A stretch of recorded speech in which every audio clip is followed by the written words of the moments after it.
que después de mi retirada de la política activa, pues bueno, también hay que echar una mano a los compañeros y estamos aquí para varias cosas. En primer lugar, yo quería comentar el fin de la querella que puso el alcalde contra mí cuando yo actuaba como portavoz del grupo UCIN.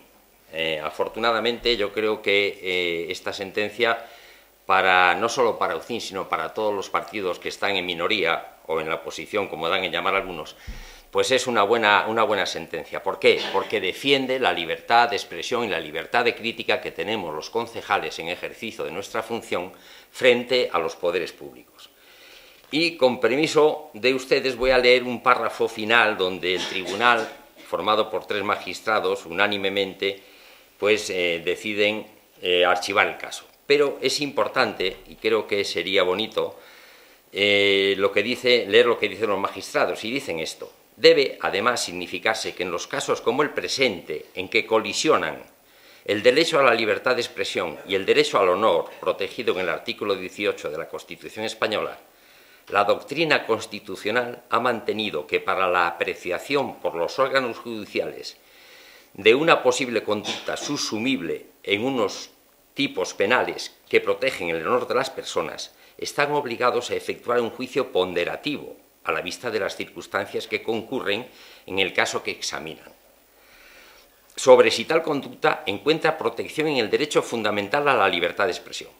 Las protecciones constitucionales que han de tenerse en cuenta para fijar el grado de protección constitucional inciden, entre otras, en el juicio sobre la relevancia pública del asunto, en el carácter del personaje público, del sujeto pasivo de la crítica u opinión, y en especial si es titular de cargos públicos, cualesquiera que fuera la institución a la cual sirva, ya que, como consecuencia de la función que cumplen, las libertades de expresión y de información en un sistema democrático, sus titulares han de soportar las críticas a las revelaciones, aunque duelan, choquen o inquieten o sean especialmente molestas e hirientes. Y es una sentencia del Tribunal Constitucional del año 99. Igualmente se debe tomar en consideración el contexto en que se producen, como una entrevista o intervención oral, y por encima de todo, si en efecto contribuyen a la formación de la opinión pública libre. En definitiva, lo que viene a establecer la doctrina constitucional es que un hombre político tiene ciertamente derecho a su reputación, sea protegida, incluso fuera del ámbito de su vida privada, pero los imperativos de esta protección deben ponderarse con los intereses de la libre discusión de cuestiones políticas. Yo creo que esto es una sentencia que nos da una confianza muy grande a los concejales en la minoría para que podamos ejercer cualquier tipo de crítica, no ofensiva, por supuesto, sobre la gestión de los poderes públicos. Y esto creo que merecía la pena que sea leído y sea conocido por el pueblo, porque esto sí que empieza a ser algo seriamente democrático que defiende la libertad de crítica de la oposición frente al poder. Aunque le duela al poder, pero cuando uno es cargo público no tiene más remedio, como dicen los jueces o los magistrados, que atenerse a su función, que es gobernar y ser criticado por los que creen que no lo está haciendo en el modo correcto.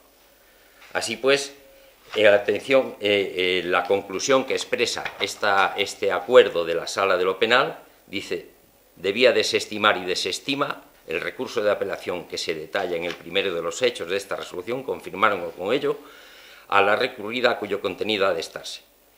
Nótese esta resolución al Ministerio Fiscal y al Procurador de la Defensa y remítase testimonio de la misma al Juzgado de lo Penal para su ejecución y cumplimiento, ya que no es susceptible de más recurso. Con esto acaba un poco la querella que don Jesús Martín planteaba contra mi persona y no contra mi función como portavoz del grupo político. Yo creo que esta sentencia o este acuerdo o este auto, que no sé cómo realmente definirlo, aquí pone auto, luego debe ser un auto, de la Diputación Provincial de Ciudad Real, apoyada obviamente en sentencias del Tribunal Constitucional y del Tribunal Supremo, creo que a mis compañeros, tanto a Ana como a Sergio, les va a ayudar mucho y les va a dar confianza en poder hacer una crítica quizá más exhaustiva que la que hasta ahora se ha ejercido, porque todos estábamos esperando a ver en qué terminaba esta querella. Yo tan solo, bueno, era el que no es la Diputación, es la Audiencia Provincial. ¿No? O la Audiencia Provincial, eso, Diputación Provincial, la Audiencia Provincial. Cierto. Tan solo por ponernos antecedentes. Sí. ¿Fue Jesús Martín a título personal? Sí, contra José Manuel Pena Fandiño a título personal. Pero no en calidad ni de alcalde ni como concejal. En principio no. Vale. La querella inicialmente no. Lo veremos. Los hechos fueron en noviembre de 2014, si yo no me equivoco, ¿no? Noviembre de 2014. Me pierdo, hace mucho, desde luego. En un acto de... En una rueda de prensa que dimos en el ayuntamiento. En una rueda de prensa con motivo... Del Día Internacional contra la Violencia de Género. Sí. Y fue el día siguiente al Pleno. Sí, Internacional Violencia. Y fue porque dijiste que considerabas a Jesús Martín un... No, decía que considerábamos desde UCIN que en el ayuntamiento había 3 mujeres que estaban maltratadas. Efectivamente, y entonces él lo tomó como algo personal, era por eso. Exacto, y lo que estábamos nosotros no denunciamos ningún delito, sino que lo único que hacemos es opinar sobre cómo son las relaciones laborales en una institución como es el Ayuntamiento de Valdepeñas. Porque hay que pensar que precisamente una organización como el Ayuntamiento, que se debe al público y a los ciudadanos, los trabajadores del Ayuntamiento tienen que estar a gusto, tranquilos y sentirse protegidos por quien gobierna, en lugar de sentirse atacados por el que gobierna, o vigilados, entre comillas, de alguna manera. ¿La fecha del auto es de...? El auto de la audiencia provincial es te lo digo, 12 de junio de 2017. O sea, que él te denunció y luego perdió... No, archivaron el caso aquí, la juez archivó el caso, o propuso archivar el caso, él recurrió y ya la audiencia lo zanja definitivamente. Aquí en Valdepeñas, sí, que era precisamente una jueza que luego se trasladó o cambió de juzgado. Esa señora ya dejó el auto, proponía ya el archivo del auto, dado, y ella se basaba en una sentencia del Tribunal Supremo.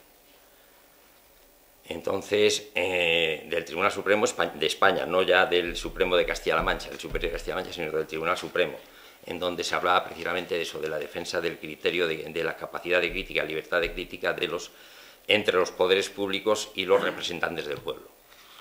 Yo creo que esto es importante, que la gente sepa que se puede hacer una crítica constructiva de todo tipo, siempre que no ofenda en lo íntimo a las personas, y nosotros en la declaración que yo hice no hablé nunca de Jesús Martín, sino de la persona del alcalde, a quien yo mencioné en aquella entrevista, en aquella rueda de prensa.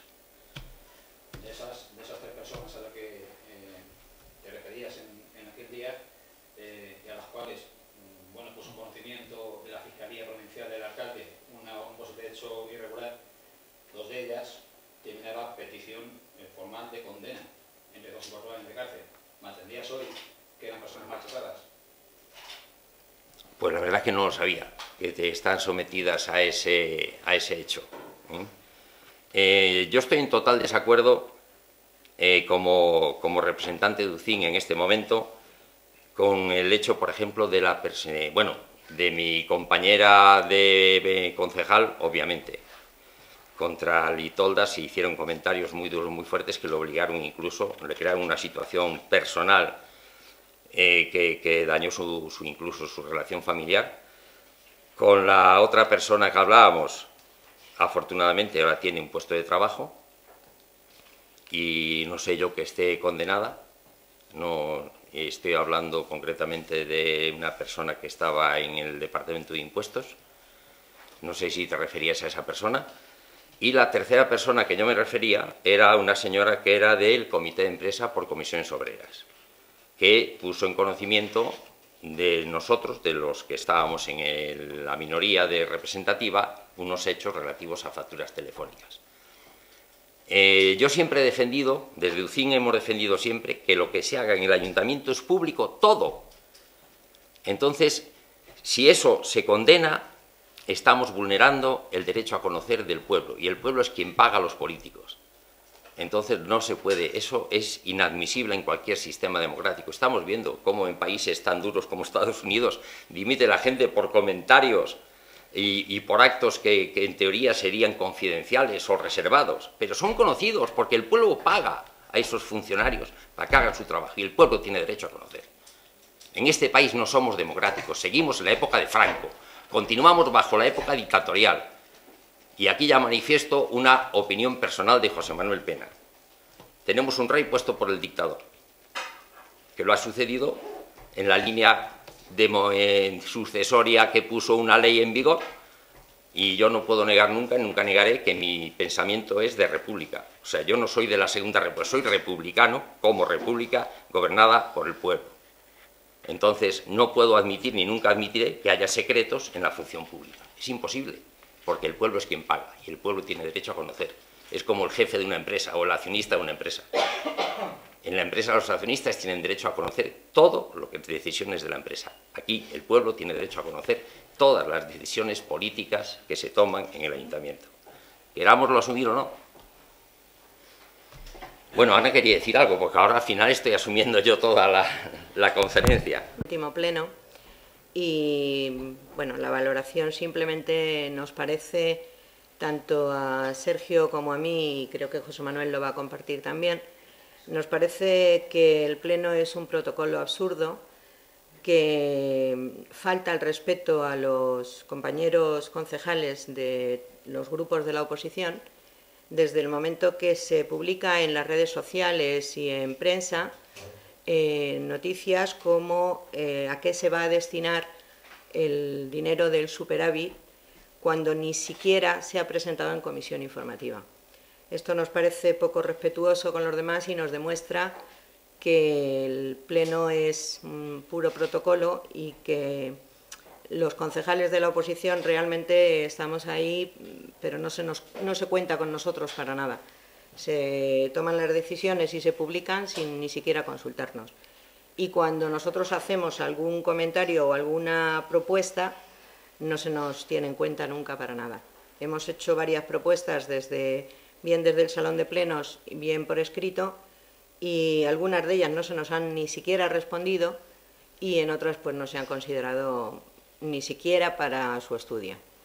Solamente era esto, hacer esta... A mí me gustaría hacer un comentario último, si me permitís, y es, me he leído la propuesta de ordenanza contra la violencia de género. Yo, y en UCIN lo hemos comentado, pensamos que el tema de la violencia de género es un fracaso rotundo del sistema de enseñanza nacional. No hemos sabido transmitir a los chicos, y claro, hace ya 40 años que estamos en democracia, prácticamente, no hemos sabido transmitir el respeto a los demás sin pensar en el género, sea hombre o mujer. Es el respeto a un ciudadano que se merece toda persona que reside en un país democrático como somos nosotros. Entonces creo que esa ordenanza se está emitiendo en prácticamente todos los ayuntamientos, pero es una pantomima para disimular el fracaso rotundo del sistema educativo español. Lo lamento, pero esta opinión creo que debería de trascender hacia los políticos que legislan y se dejen de pantomimas y de verdad tomen las riendas y hagan un acuerdo nacional por la educación. Antes había una asignatura de ética, ahora creo que también, luego hubo la educación para la ciudadanía, todo ha fracasado porque siguen muriendo mujeres en manos de hombres que quizás son de culturas diferentes a la nuestra, pero es igual, porque hay otra cosa que hay que tener clara en Occidente y no se está teniendo clara. La cultura nuestra es la que prevalece, el que viene aquí tiene que asumir nuestra cultura. Lo que no podemos es ceder nuestros derechos de una civilización frente a una cultura. En Occidente tenemos una civilización, una historia que viene desde muchos años atrás, más de 5.000 años. Los que vienen a nosotros, algunos de ellos, tienen una cultura que puede tener 700 años. 1000 años como mucho, pero no es una civilización. Nosotros tenemos una base social que ha evolucionado y ha llevado a la situación democrática actual. Las otras culturas que llegan aquí no tienen nada que ver con la democracia, no tienen nada que ver con el respeto a la persona y por lo tanto lo que hay que tratar es de educarles en nuestra cultura, no adecuar nuestra cultura a la de ellos o de ellas. Mientras no se haga eso, yo creo que por más que se haga, desgraciadamente seguirán muriendo mujeres en manos de personas que no respetan por sus ideas por su fanatismo o por las circunstancias que sean, que no respetan a la mujer como persona humana. Este es el tema. Habrá muchas ordenanzas, pero no vamos a tener ningún resultado positivo mientras no cambiemos el sistema de educación. Es una opinión de José Manuel Pena como presidente de UCIN de Valdepeñas. Esto es todo. ¿Algún comentario? Claro que sí. Aprovechando que tu comparecencia hoy es eventual, es extraordinaria, forzada por una circunstancia que no se van a repetir, existe el comentario de la cadencia de que después de tu retirada, como tú has empezado diciendo, de la política activa, el proyecto de UCIN se ha extinguido para una próxima legislatura, para unas próximas elecciones. Bueno, yo te diría que no. O sea, una cosa es que yo, por honradez hacia los ciudadanos que nos han votado, si yo no puedo estar en el pueblo, no puedo vivir los acontecimientos del pueblo, no es normal que ostente un cargo que el cual no lo puedo ejercer adecuadamente. Yo creo que eso se llama honestidad profesional. Pero eso no quiere decir que me retire. Hoy estoy aquí en plan extraordinario, cierto, por un motivo extraordinario que creo que merecía la pena de declarar. Pero yo creo y espero que me veáis más veces junto con Ana o con Sergio, expresando opiniones del grupo nuestro. Entonces, el proyecto de UCIN, ¿hasta dónde va a llegar? Bueno, yo creo que nosotros empezamos por un proyecto muy claro, que era de personas liberales e independientes, y se llamaba PLJ. El PLJ no ha desaparecido. Nosotros no hemos disuelto el partido como tal. Nos hemos integrado en un partido que parece que tenía futuro nacional, que era UCIN, y en el cual, pues, ahora mismo, honradamente tengo que decir que no tenemos una coordinación nacional. Pero nosotros, como personas independientes y que nos gusta la participación política, el proyecto yo creo que va a seguir adelante, y espero que siga adelante. ¿Seguirá como UCIN? ¿Volverá a ser el PLJ? ¿Será Ciudadanos? No lo sé, no tengo la respuesta, porque eso depende de todos nosotros, los que formamos parte de este grupo. El tiempo lo dirá. El año que viene tiene que saberse. Tenemos que tener una decisión clara, tomada. Pero creo que en todas las corporaciones tiene que haber un grupo de gente independiente que no tenga su criterio sometido a ninguna legislación nacional, ni a ningún director nacional, ni a ningún coordinador, que esté fuera del ámbito municipal, que es donde realmente se viven las necesidades de un pueblo. Ojalá lleguemos algún día a tener un diputado en las Cortes. No lo veo fácil, pero tampoco hay que renunciar a ello. A lo mejor UCIN reacciona y lo conseguimos. No lo sé, ahora mismo no lo sé.